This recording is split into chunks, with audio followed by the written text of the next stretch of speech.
अस्सलाम वालेकुम नाज़रीन, मैं हूं आपका मेज़बान मुज़म शरीफ और इस वक्त मैं मौजूद हूं लिया के सरज़मीन राजन शाह पर, जहां पे आपको ये दरबार जो है अली राजन शाह का दरबार भी दिखाई दे रहा होगा। अगर इसकी हिस्ट्री की बात की जाए तो हज़रत सैयद जलालुद्दीन बुखारी के ख़ानदान में से ये थे और उन्हीं के चश्मो चिराग हैं, जो कि हज़रत बहाउद्दीन ज़िक्रिया की शागिर्दी में भी रहे। 6 साल उनकी खिदमत करते रहे और वहीं से इनको इल्म जो है वो हासिल हुआ। और अली राजन शाह जो हैं एक इल्मी और अदबी शख्सियत होने के साथ साथ दीनी शख्सियत भी हैं, तो इनके अकीदतमंद जो हैं पूरी दुनिया में पाए जाते हैं। और यहाँ का राजन शाह का एक जो मशहूर जो चीज़ है पूरी दुनिया में पसंद की जाती है वो यहाँ का हलवा है। और आज हम आपको दिखाएंगे राजन शाह दरबार और इसके बारे में, हिस्ट्री के बारे में भी आपको आगाह करेंगे।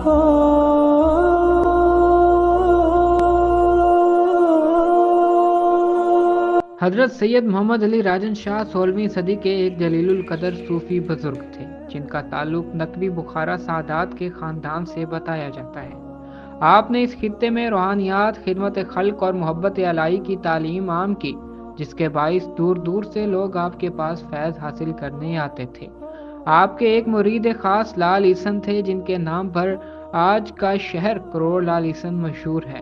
हजरत राजन शाह का मज़ार राजन शाह के मकाम पर वाक़िया है, जो अब एक मारूफ रूहानी और तारीखी दरबार की हैसियत रखता है।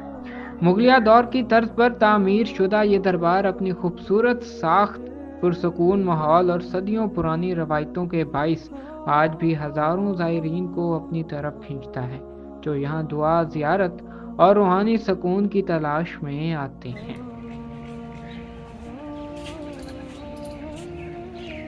ये आप दरबार देख रहे हैं, ये के फर्जंद हैं और उनका ये दरबार है।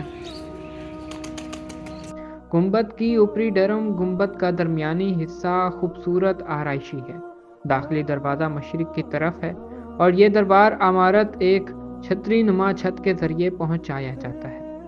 एक तारीख दान के मुताबिक अंग्रेजी दौर और बाद में दरबार की मुरम्मत भी की गई, लेकिन कुछ हिस्से जदीद ईंटों या टाइलों से ढके गए, जिसकी वजह से असल मौज़ीक फनी काम छुप गया था। फर्श और दीवारों पर नक्शो निगार और इस्लामी मुकद्दस मकामात की तस्वीर साजी भी की गई है, जहाँ पर ज़ायरीन जौक दर जौक तशरीफ़ लाते हैं।